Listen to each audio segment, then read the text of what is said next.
এই প্রথম যেটা নিয়ে বাংলাদেশে বেশ আলোচনা চলছে যে সার্জেই গোর এসে কেন ঢাকাতে তিনি ভারতের হাই কমিশনার দীনেশ ত্রিবেদীর সঙ্গে সাক্ষাৎ করলেন।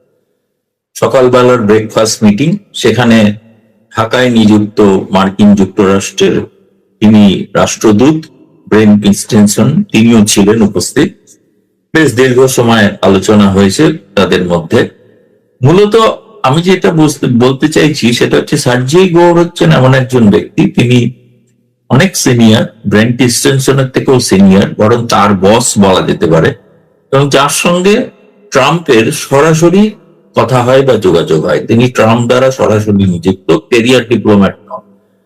ঠিক একই রকম দীনেশ ত্রিবেদী সরাসরি প্রধানমন্ত্রী নরেন্দ্র মোদী দ্বারা নিযুক্ত, তার সঙ্গে সরাসরি তিনি কথা বলেন। তিনি সবসময় যা করেন সবটা পররাষ্ট্র মন্ত্রণালয়ের জুনিয়র অফিসারদের না জানালেও চলে, তার সেই ম্যান্ডেট আছে। এবং সেই কারণে এইরকম ঢাকার যখন সার্জেই গোর সফর করছেন, তিনি মূলত আমি যেটা বুঝেছি তিনি বাংলাদেশের গ্রাউন্ড রিয়েলিটিটা, বাণিজ্য ইত্যাদি নানা বিষয় স্বাভাবিক, যে কথা হয় সে কথা তো হবেই, সেটা তো অস্বাভাবিক করার কিছু নয়। কিন্তু ডেমোক্র্যাটস আমেরিকা আর রিপাবলিকান আমেরিকার মধ্যে পার্থক্য আছে, যেটা আমি বলছি সবসময়। রিপাবলিকান যে আমেরিকা, তারা তাদের একজন সিনিয়র লেভেলের মানে কূটনীতিবিদ, যিনি কেবলমাত্র ভারত নন, দক্ষিণ এশিয়া এবং মধ্য এশিয়ার ভারপ্রাপ্ত।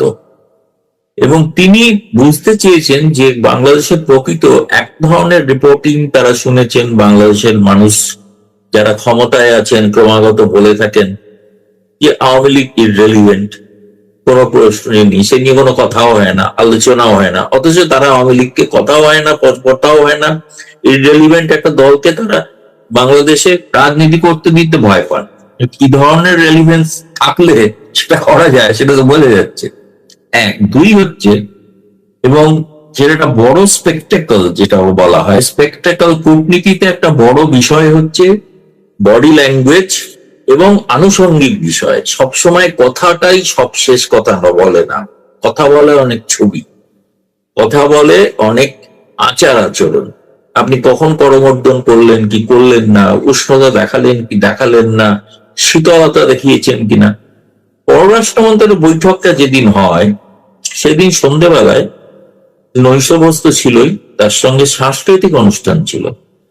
সেগুলো কোনোটাই না দেখে সার্জেই গোর বেরিয়ে গেলেন দ্রুত হোটেলে, ফিরে গেলেন। এমনকি জরুরি কাজ পড়লো যে তিনি নৈশভোজ, স্বাভাবিকভাবে কোনো বিদেশি অতিথি এলে নৈশভোজ দেওয়ার একটা প্রথা রীতি, এবং সেখানে তাকে তার মনোরঞ্জনের জন্য বাংলাদেশের সংস্কৃতির একটা ঝলক তাকে দেখানো, যেটা করা হয়ে থাকে, সবই ব্যবস্থা ছিল, কোনোটাই হয়। এবং না হওয়ার পর তিনি ফিরে গেলেন। ফিরে যাওয়ার পর আমি সন্ধ্যেবেলা ফিরে গিয়ে কি করেছেন হোটেলে সেটা পরে আসছি। পরের দিন সকালবেলায় তিনি দীনেশ ত্রিবেদী মনে করেন যে সার্জেই গোর তার ব্যক্তিগত বন্ধু, এবং এই তার সাক্ষাৎকারটা কিন্তু তার অফিসিয়াল প্রোগ্রামে ছিল না।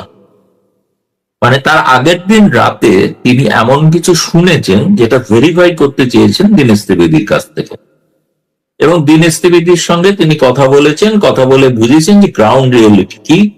এবং এটা পরিষ্কার ভারত সরকারও মনে করে, ভারতের গোয়েন্দারাও মনে করেন, ভারতের হাই কমিশনও মনে করেন, ওই বাংলাদেশে যারা ক্ষমতায় আছেন তারা যে যাই বলুক, প্রতিটি গ্রামে আওয়ামী লীগের অস্তিত্ব আছে। যারা অধীর আগ্রহে অপেক্ষা করছেন কেবল একটা নেতৃত্বের জন্য, তারা অপেক্ষা করে আছেন। সেইটা যারা জানেন বলেই তারা জামায়াত এবং এই বিএনপি এরা এই ব্যাপারে একমত যে আমি আওয়ামী লীগকে এখানে প্রবেশ করতে দেওয়া হবে না। তারা আগের দিন রাতে সম্ভবত, আমি 100% নিশ্চিত এমন দাবি করবো না, কিন্তু কিছুক্ষণ আগে আমাকে একজন সিনিয়র আওয়ামী লীগ নেতা নিশ্চিত করেছেন যে দুই নেতার সঙ্গে তিনি সন্ধ্যেবেলায় তাদের সঙ্গে বৈঠক করেছেন, লম্বা বৈঠক, সম্ভবত তাদের সঙ্গেই নৈশভোজ করেছেন। তার মধ্যে একজন সম্ভবত জাতীয় পার্টির জিএম কাদের, যিনি 14 জোটের আওয়ামী লীগের 14 জোটের শরিক, আরেকজন সম্ভবত সাবির হোসেন চৌধুরী, যার নাম বহুল আলোচিত বাংলাদেশের রাজনীতিতে, যে পরিশোধিত আওয়ামী লীগের নেতৃত্ব তিনি দেবেন কি দেবেন না। ফলে তার কাছ থেকেও তিনি বুঝতে চেয়েছিলেন গ্রাউন্ড রিয়েলিটি কি। এবং এটাও আমি জানি যে এক্ষেত্রে কিন্তু সাবেক প্রধানমন্ত্রী শেখ হাসিনার সম্পূর্ণ অনুমোদন ছিল। এবং দ্বিতীয়ত হচ্ছে, সার্জিগো যাওয়ার আগে আওয়ামী লীগের কাছে বার্তাও পাঠিয়েছিলেন যে তিনি ঢাকায় গিয়ে আওয়ামী লীগ নেতাকর্মীর সঙ্গে দেখা করতে চান। কিন্তু আওয়ামী লীগের নিষিদ্ধ দল, তাদের সঙ্গে তো দেখা করা যায় না। কিন্তু আওয়ামী লীগের নেতা যিনি বাংলাদেশে রয়েছেন তার সঙ্গে দেখা করতে অসুবিধা। এখন এই সংবাদটি সম্পূর্ণ বাংলাদেশের গণমাধ্যম, দু একটি সোশ্যাল সামাজিক গণমাধ্যম ছাড়া বাকি সবাই কিন্তু চেপে গিয়েছেন। যেমন সার্জিগোর সঙ্গে দীনেশ ত্রিবেদীর বৈঠক তো বহু প্রথম সারির কাগজ তো ছাপেননি, তাই না? যেটা সকলেই জানে। কেন ছাপেননি? সরকারের চাপে ছাপেননি। এমনকি যারা সাংবাদিকতার নিরপেক্ষতা নিয়ে প্রচুর জ্ঞানগর্ভ ভাষণ দেন, সেই সংবাদপত্রের সম্পাদকরাও ছাপতে সাহস পাননি। কয়েকদিন আগেই এক সম্পাদক দিল্লি এসেছিলেন, বিশাল আলোচনা করলেন বাংলাদেশের সংবাদপত্রের স্বাধীনতায় তিনি কিভাবে বিশ্বাস করেন। ফিরে গিয়ে করলেন দীনেশ ত্রিবেদীর সঙ্গে সার্জিগোর বৈঠকটাকে সেন্সার করে দিলেন যাতে ছাপা না হয়। অধিকাংশ খবরই বাংলাদেশে অর্ধেক ছাপা হয়, পুরোটা ছাপা হয় না। শেখ হাসিনাকে রাজনীতি করতে দেওয়া হবে, দুটো লাইন, কিন্তু বাকি লাইন আগে পিছিয়ে কিছু নেই। যে শেখ হাসিনাকে যে প্রত্যার্পণ করা হবে না সেটা যে রিপোর্টে আছে সেসব ছাপা হয় না। এবং বাংলাদেশের সঙ্গে সম্পর্কের ভিত্তি একমাত্র বঙ্গবন্ধু রচিত 1971-এর মুক্তিযুদ্ধ, সেটাও ছাপা হয় না। শুধু একটা লাইন ছাপা হয়েছে একটি প্রথম সারির কাগজে, ছাপা হয়নি যে তা না। 71-এর মুক্তিযুদ্ধে তো বিএনপির বহু লোক তো মুক্তিযুদ্ধে অংশ নিয়েছেন, তারাও তো মুক্তিযুদ্ধে শরীক, জামায়াত ছিল না, এটা ঠিক।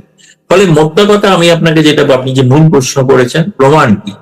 প্রমাণ হলো আওয়ামী লীগ এবং আওয়ামী লীগের শরিক দলের সঙ্গে সার্জিগোরের বৈঠক এবং দীনেশ ভারতীয় হাই কমিশনার তার সঙ্গে বৈঠক। এগুলো অনবরত আপনি দেখতেও পাচ্ছেন।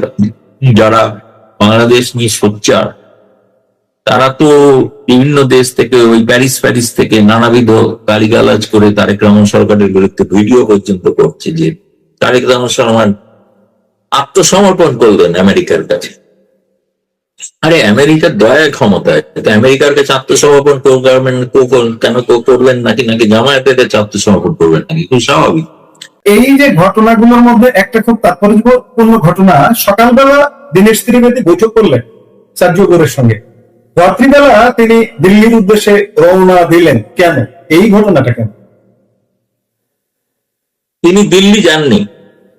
আমিও ভেবেছিলাম যে তিনি দিল্লি গেছেন, বোধহয় পররাষ্ট্র মন্ত্রণালয়ের সঙ্গে আলাপ আলোচনা করতে, কিন্তু আমি শুনলাম তিনি কলকাতা গিয়েছেন। যদি সত্যি কথা বলেন যে আমার সঙ্গে তার টেলিফোনে কথা হয়েছে, কারণ আমি জিজ্ঞেস করলাম যে তুমি কোথায়, আমি বললাম আমি তো দিল্লিতে। বললো আমি তো কলকাতায়। বললাম কেন? বললো আমার কিছু কাজ বাকি ছিল, সেগুলো শেষ করা, ঘরোয়া কাজ, খুব ইম্পর্টেন্ট, মানে কোনো কূটনৈতিক কাজ নয়, সেই কারণে এসেছিলেন। হ্যাঁ, এবং আজকে বোধহয় সম্ভবত ঢাকাতে ফিরেও গেছেন। ফিরে যাওয়ার কথা, একদিন দুদিন, শুক্রবার ছুটি থাকে, শুক্র শনি ছুটি, দুটো ছুটির দিনকে তিনি ব্যবহার করেছেন। ব্যবহার করে রবিবার আবার যথারীতি অফিস করছেন হয়তো, মনে হয়। সুতরাং এর কিন্তু সার্জিগোর সঙ্গে বিস্তারিত কি আলোচনা হয়েছে সেগুলো কিন্তু আমাকে কিছু বলেননি, এবং সেগুলো স্বাভাবিক, বলা সম্ভব নয়। আমি যেটা মোদ্দা কথা বুঝেছি, তিনি বাংলাদেশের রাজনৈতিক মানে তৃণমূল স্তরের অবস্থা তিনি দীনেশ ত্রিবেদীর কাছ থেকে জানতে চেয়েছেন। আওয়ামী লীগের সাথে আলাপ হলো, চৌধুরী এবং জাতীয় পার্টির সাথে আলাপ হলো, আপনি কি জানতে পেরেছেন যে আসলে কি আলাপ হলো তাদের সঙ্গে? এখন মানে একটা অদ্ভুত জিনিস লক্ষ্য করবেন, সেটা হচ্ছে যে দীনেশ ত্রিবেদী যখন দেখা করছেন পররাষ্ট্রমন্ত্রী খলিলুর রহমানের সঙ্গে, তখন তার প্রতিক্রিয়া হচ্ছে চমৎকার বৈঠক হয়েছে। খলিলুর রহমান যখন সার্জিগোরের সঙ্গে বৈঠক হচ্ছে, তখন তারপরে বলছেন খুবই চমৎকার বৈঠক হয়েছে। প্রধানমন্ত্রী তারেক রহমানের সঙ্গে সার্জিগোরের বৈঠক হচ্ছে, তিনি বলছেন চমৎকার বৈঠক হয়েছে। ত্রিবেদীও মনে করেন খুব ভালো বৈঠক হয়েছে। সব এত ভালো বৈঠক হচ্ছে সকলের সঙ্গে সকলে, এমনকি আওয়ামী লীগও দাবি করছে যে যদি ওই বৈঠকটি হয়ে থাকে তাহলে সেই বৈঠকটিও ইতিবাচক বৈঠক হয়েছে। এখন যেহেতু সবটাই স্বাভাবিক, যেহেতু শেখ হাসিনা ডিসেম্বরে ফিরবেন, সেটা ফিরলে কি হবে কতদূর, কিন্তু এটা ঘটনা যে বাংলাদেশে যে আওয়ামী লীগের নেতৃত্ব, মানে প্রথম সারির নেতারা তো সবাই বাইরে, বিদেশে, কিন্তু তারপরে তৃতীয় চতুর্থ শ্রেণীর নেতা কর্মী যারা তৃণমূল স্তরে কর্মী, তারা কিন্তু অধীর আগ্রহে অপেক্ষা করে আছেন যে একটা বলিষ্ঠ নেতৃত্ব, এবং তারা এখনো বিশ্বাস করেন সেই নেতৃত্ব এখনো দিতে পারেন শেখ হাসিনা, তার বিকল্প কেউ নয়। ফলে এটা একটা সন্দিক্ষণের মুখে আবার বাংলাদেশ। রাজনৈতিক দলের সঙ্গে বৈঠকের কর্মসূচি ছিল, ওই রাজনৈতিক দলগুলোর সাথেই বৈঠক করলেন সার্জিও গোর। নিষিদ্ধ করে রেখেছে তথাকথিত অন্তর্বর্তীকালীন সরকার থেকে এখন তার তথাকথিত নির্বাচিত সরকার। দলগতভাবে বিএনপি কিংবা জামাত ইসলামী কিংবা এনসিপির সাথে কি কোনো বৈঠক হয়েছে? আমি তো জানি না, কারণ জামায়াতের ইসলামের আমিরের তো একটা মন্তব্য দেখলাম, তিনি বলছেন যে দীনেশ ত্রিবেদীর সঙ্গে বৈঠকটা দিল্লিতে হলেই ভালো হতো, ঢাকা এটা ঠিক হয়। তো ফলে আমি তো জামায়াতের আমিরের কথা থেকেই কনফার্ম হলাম যে বৈঠকটা হয়েছে, মানে তিনি বলছেন বৈঠকটা দিল্লিতে হলে ভালো হতো। আমি দিল্লিতে পররাষ্ট্র মন্ত্রণালয় জিজ্ঞাসা করেছিলাম, তারা বলেছেন আমরাও সত্যি জানি না। এবং দ্বিতীয়ত তারা পরে বলেছিলেন যে সার্জিও গোর হচ্ছেন এমন একজন কূটনীতিবিদ, তিনি কোনো ঠিক চিরাচরিত প্রোটোকল মেনে চলেন। ফলে তিনি কার সঙ্গে দেখা করছেন, যেখানে যাচ্ছেন সেখানে সকলের সঙ্গে তিনি দেখা করতে চাইছেন, কেউ কাউকে তাকে বাধাও দিচ্ছে না। এখনো পর্যন্ত বাদ নেই। ভারতেও যে তিনি দীনেশ ত্রিবেদীর সঙ্গে একবার দেখা করেছিলেন, তাতেও পররাষ্ট্র মন্ত্রণালয়ের কিছু বক্তব্য ছিলেন। এবং দীনেশ ত্রিবেদীর নিজের বক্তব্য হচ্ছে উনি আমার ব্যক্তিগত বন্ধু। কারণ বন্ধুর সঙ্গে যখন দেখা হয় তখন তো খোলাখুলি আলোচনা হয়, খোলাখুলি আলোচনা হয়ে থাকবে। আপনাকে যেটা আরেকটা বললাম যে ফলে কেউ কেউ অনেক সময় বাংলাদেশে ব্যাপক প্রচার আছে যে সার্জিও গোর নাকি শেখ হাসিনার সঙ্গে অনেকবার দেখা করেছে। আমি প্রথমে আমার কাছে কোনো কনফার্মেশন নেই, নিশ্চয়তা নেই, কিন্তু আমি পরে বুঝেছি এই সার্জিও গোর এমন একজন ভদ্রলোক, তার কোনো পারমিশন ভারত সরকারের থেকে নেওয়ার প্রয়োজন নেই। তিনি খবর পান কোথায় আছেন শেখ হাসিনা, গটগট করে চলে যাবেন, দরজা খুলে ঢুকে পড়তে পারেন। ঢুকে পড়েছেন কিনা আমি এখনো জানি না, সেটা খোঁজ নিতে হবে, কারণ আমি জানলাম তার প্রোটোকলটা এরকমই, তিনি কূটনীতির নিয়ম টিয়ম এসব কিছু মানেন না। ফলে আমি বলবো যে আমি নিশ্চিত করছি না, কিন্তু আমি একেবারে উপেক্ষাও করছি না যে সার্জিও গোর শেখ হাসিনার সঙ্গে দেখা সাক্ষাৎ করেও থাকতে পারে, কারণ তিনি এই ধরনের কূটনীতিক প্রোটোকলে বিশ্বাসী, তার নিজের মতো করে প্রোটোকল তৈরি করে। দুই, যেটা বললেন যে ভারত এবং যুক্তরাষ্ট্র এই বৈঠক ছাড়াও আরো একটা গুরুত্বপূর্ণ ঘটনা, সেই ঘটনাটা হলো আমেরিকার কিন্তু আপনি জানেন একটা অ্যালায়েন্স তৈরি করেছে যেটাকে বলা হয় প্যাক্সিলিকা। এই প্যাক্সিলিকা হলো একটা আর্টিফিশিয়াল ইন্টেলিজেন্স বা গোয়েন্দা সূত্রে নানান রকম উচ্চ মানের আধুনিক মানের গোয়েন্দাগিরি করা, সেটা চীন কিন্তু বাংলাদেশকে অফার করেছে, এবং গতকাল রাত্রে সম্ভবত বাংলাদেশ সরকার সেই প্রস্তাবটা গ্রহণও করেছে, চীনের প্রস্তাব। ভারত ও যুক্তরাষ্ট্র যে চীনের প্রভাব থেকে বাংলাদেশকে দূরে রাখা, সেই বিষয়টাতে কিন্তু বাংলাদেশ সরকার এখনো সম্পূর্ণ বাংলাদেশ যুক্তরাষ্ট্র যে প্রস্তাব দিয়েছে প্যাক্সিলিকার অ্যালায়েন্সের শরিক হওয়া, তারা এটা বিবেচনা করবেন বলেছে, এখনো তারা সহমতি দেননি। সেই প্যাক্সিলিকাটা কিন্তু চীনের গোয়েন্দাগারির বিরুদ্ধে একটা জোট, আন্তর্জাতিক জোট, যেটা ভারতের সঙ্গে, ভারতও আছে। ফলে এই জোটটার সঙ্গে প্যারালাল জোট, একটা সমান্তরাল জোট চীন করতে চাইছে, যেটা আমেরিকার আপত্তি।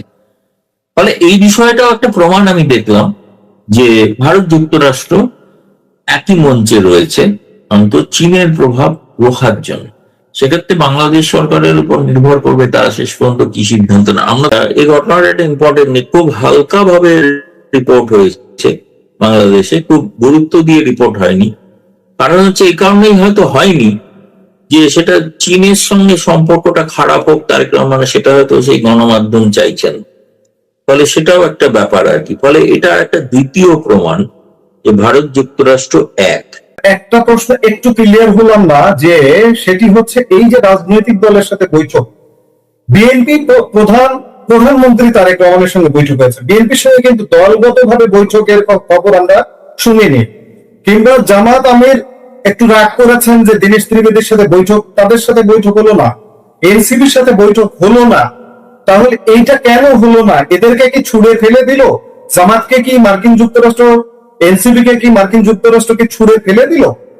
না, দেখুন, যদি বৈঠক না করে থাকেন তাহলে তাদের কাছে গুরুত্বপূর্ণ এটা ছিল না। গোটা সফরটাতেই ছিল প্রায়োরিটি, অগ্রাধিকার ছিল সার্জিও গোরের চীনের প্রভাব সম্পর্কে বাংলাদেশ কি ভাবছে, এটা এক। দুই হচ্ছে তারা সেখানে ইনক্লুসিভ পলিটিক্স করার জন্য, কারণ এই জামায়াতের আমি এনসিপি আমি বলবো ছুঁড়ে ফেলে দিয়েছে, এটা এখন বলা যাবে না। আমি এটুকু বলতে পারি উপেক্ষা করলেন। এটা হচ্ছে আমাদের মাইকেল মধুসূদনের ভাষায় বলতে গেলে বলতে হয়, যে জন জানো বুঝো এ সন্ধান। হ্যাঁ, তুমি বুঝে নাও এর অর্থ।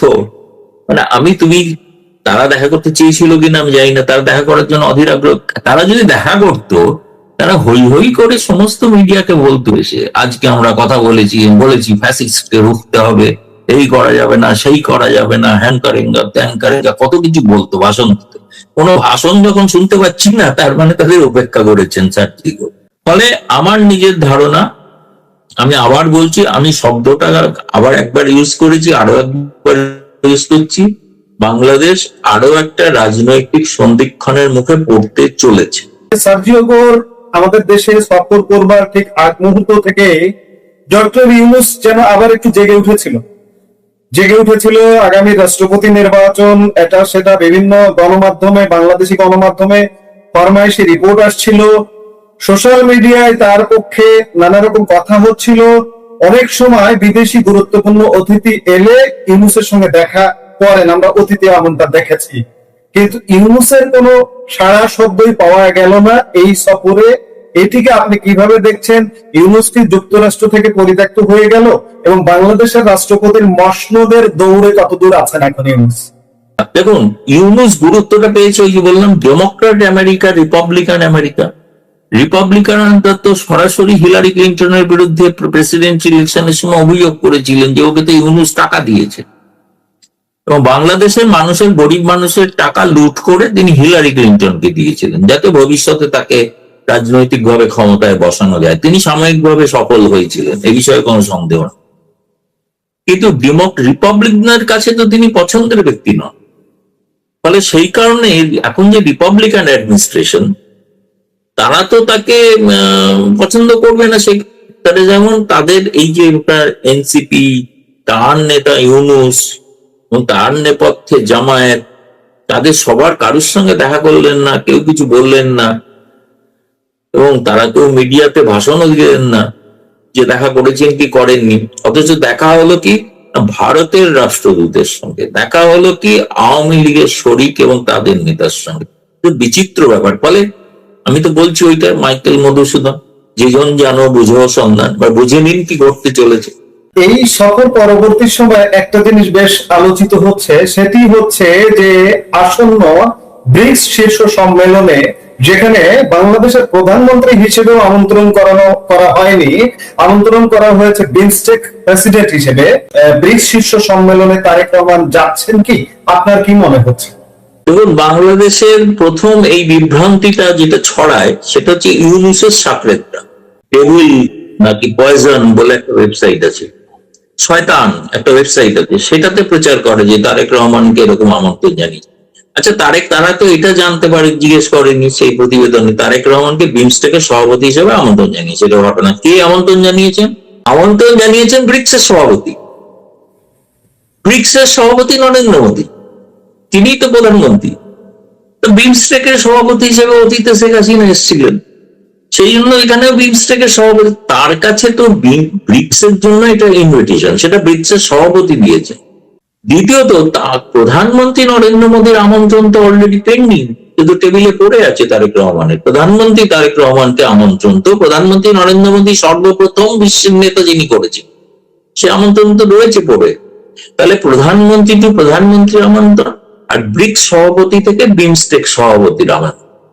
এবং এইগুলো নিয়ে অযথা জলঘোলা করে কোনো লাভ আছে? বাংলাদেশের একটা সময় দীর্ঘ সময় প্রচার ছিল না যে ভারতের প্রজাতন্ত্র দিবসে আওয়ামী লীগের শেখ হাসিনাকে একবারও আমন্ত্রণ জানানো, তো জানানো হয়নি, তাতে কি হয়েছে? তাতে তারপরেও তো শেখ হাসিনাকে অভিযোগ করেন যে তিনি নাকি ভারতকে সব বিক্রি করে দিয়েছে, তাই না? ভারতের সঙ্গে শেখ হাসিনা থাকাকালীন যে সম্পর্ক, সেই সম্পর্কে অন্য কোন সরকারের সঙ্গে হয়েছে কখনো? তো ঘটেনি, তাই না? সুতরাং এগুলো হচ্ছে অযথা। আর বাংলাদেশের মানুষ দুর্ভাগ্যজনক, শিক্ষিত মানুষ যারা জানেন বোঝেন, তারা বাকরুদ্ধ, তাদের মুখ বন্ধ করে রাখা হয়েছে, অথবা যারা জেলে আছে। আর যারা কথা বলেন তারা হচ্ছেন বেশিরভাগই অর্ধশিক্ষিত। আরেকজন আছেন বদমাইশ, তারা শিক্ষিত বদমাইশ। তারা আবার ইচ্ছা করে বিভ্রান্তি তৈরি করার জন্য এগুলো করেন, ভারত বাংলাদেশ সম্পর্ক বিষিয়ে দেওয়ার জন্য করেন। কখন করেন? যখন ভারত বাংলাদেশ সম্পর্ক উন্নতি হওয়ার লক্ষ্য। তারেক রহমান সরকারও চাইছিলেন ভারতের সঙ্গে সম্পর্ক উন্নত করতে, ভারত সরকারও সব রকম সুবিধা দিচ্ছেন উন্নত করার জন্য। সে অবস্থায় যাতে ব্যাঘাত ঘটানো যায় সেইটার জন্যই তারা চেষ্টা করছে, তারা এসব বিভ্রান্তিকর করে।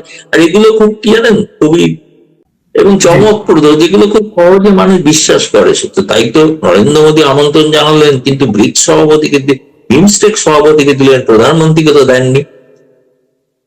আরে নিরক্ষর অশিক্ষিত প্রধানমন্ত্রী নরেন্দ্র মোদী ব্রিক্সের সভাপতি, সেটা তো আগে যাওয়া দরকার, তাই না?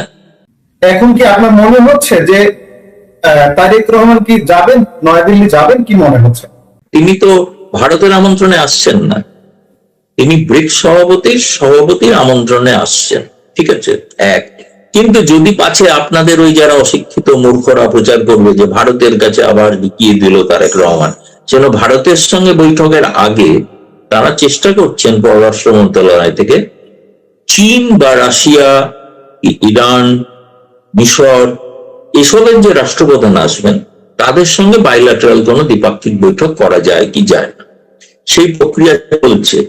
যদি তিনি না আসেন তাহলে এটা নিশ্চিত জেনে রাখবেন বাংলাদেশের জন্য এটা লোকসান এবং ক্ষতি।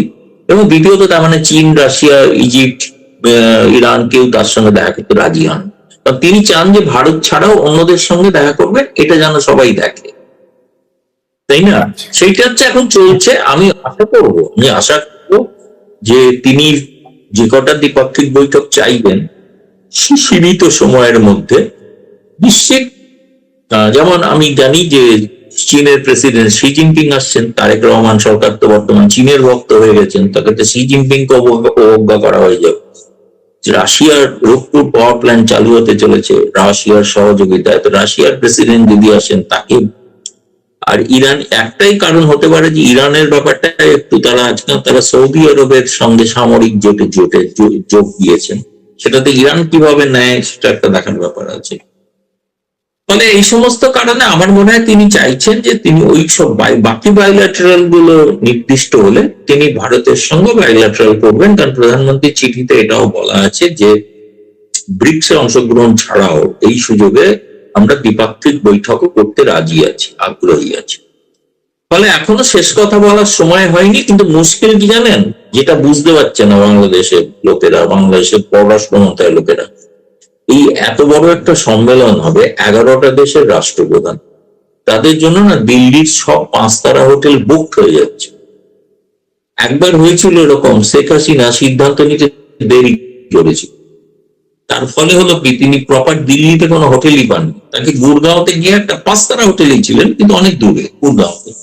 এই তারেক রহমান সরকার যদি দেরি করেন না, তাহলে দিল্লিতে কোনো হোটেল কিন্তু পাবেন, তাকে থাকতে হবে গিয়ে এই গুরগাঁওতে গিয়ে। সেখানেও ভালো ভালো 5 তারা হোটেল আছে, একই গ্রুপেরই আছে, একই গ্রুপেরই ভালো ভালো হোটেল আছে, কিন্তু একটা দূরে থাকার একটা অসুবিধা থাকবে। এই সাম্প্রতিক সময়ে গত বৃহস্পতিবার একটা রিপোর্ট আমাদের সামনে এসছে, ভারতীয় সংসদীয় কমিটি শশী থারুরের নেতৃত্বাধীন, যে রিপোর্টের আলোকে বাংলাদেশের গণমাধ্যমে নেতিবাচক প্রচারণা করা হয়েছে যে শেখ হাসিনার রাজনীতি কি হবে ইত্যাদি বিভিন্ন বিষয় নিয়ে। এই বিষয়টা আপনি কি ব্যাখ্যা দেবেন বাংলাদেশের দর্শকদের জন্য, যদি আপনি একটু ব্যাখ্যা দেন? ওটা তো একটা রিপোর্ট, এটা তো ভারত সরকারের তো ঘোষিত নীতি যে সেটা এখানে আওয়ামী লীগ কোনো সাইনবোর্ড খুলে রাজনীতি করতে পারবে না, এটা তো নতুন কথা কিছু নয়।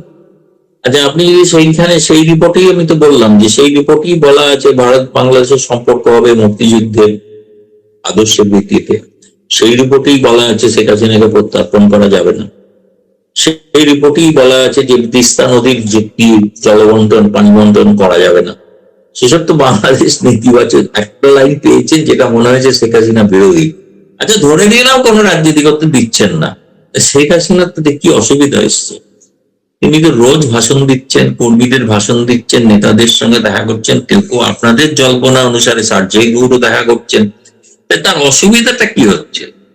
আপনি যদি ভারত সরকারকে জিজ্ঞেস করেন বা আমাকেও বলেন, আমি বলবো না, রাজনীতি তিনি করছেন না। তিনি সমস্ত গণমাধ্যমে সাক্ষাৎকার দিচ্ছেন, 22টা গণমাধ্যমে সাক্ষাৎকার সম্প্রতি তার হয়েছে, যেগুলো বেরোতে চলেছে একের পর এক। পশ্চিমা দিয়ে শুরু, এবার পূবে আসবেন তিনি। তো ফলে তার অসুবিধা, গতকাল শুক্রবার ভারতের প্রথম একটা ম্যাগাজিন, ইংরেজি ম্যাগাজিন, পুরো ম্যাগাজিনটাই শেখ হাসিনার উপরে ছাপিয়েছে তার ইন্টারভিউ সময়। শেখ হাসিনার রাজনীতি করা না করা লাইনটা লেখা থাকলো কি থাকলো না, কি এসে গেল? আমাকে গতকাল একজন রাত্রে খুব প্রশ্ন করছিল, তার মানে কি এটা আপনারা আসলে তাকে সবই অ্যালাউ করছেন অথচ বলছেন রাজনীতি করতে দেবে না? যা ভাবার ভাববেন গে, আমাদের বয়ে গেছে।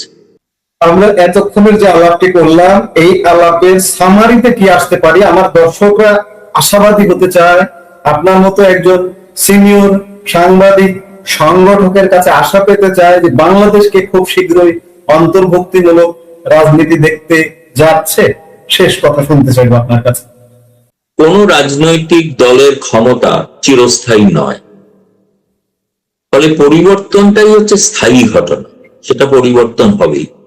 কিন্তু আমার মনে হচ্ছে যে সাবেক প্রধানমন্ত্রী শেখ হাসিনা যে ধরনের উদ্যোগ নিয়েছেন, তাতে পরিবর্তনটা দ্রুত আসার সম্ভাবনা, আর জামায়াতে ইসলামের পক্ষে আশঙ্কার বিষয় আবার তাদের মাটির তলায় চলে যেতে হতো। আমরা আশা করছি যে ডিসেম্বর যে ঘোষণা দিয়েছেন শেখ হাসিনা, তার মধ্যে কিছু কি হতে পারে? না না, মধ্যে নয়, ডিসেম্বরই। ডিসেম্বর তো বিজয়ের মাস। যুদ্ধ তো 25শে মার্চ থেকে শুরু হয়েছিল, শেষ হয়েছিল 16 ডিসেম্বর। পাকিস্তান বাহিনী আত্মসমর্পণ করেছিল, তাই না?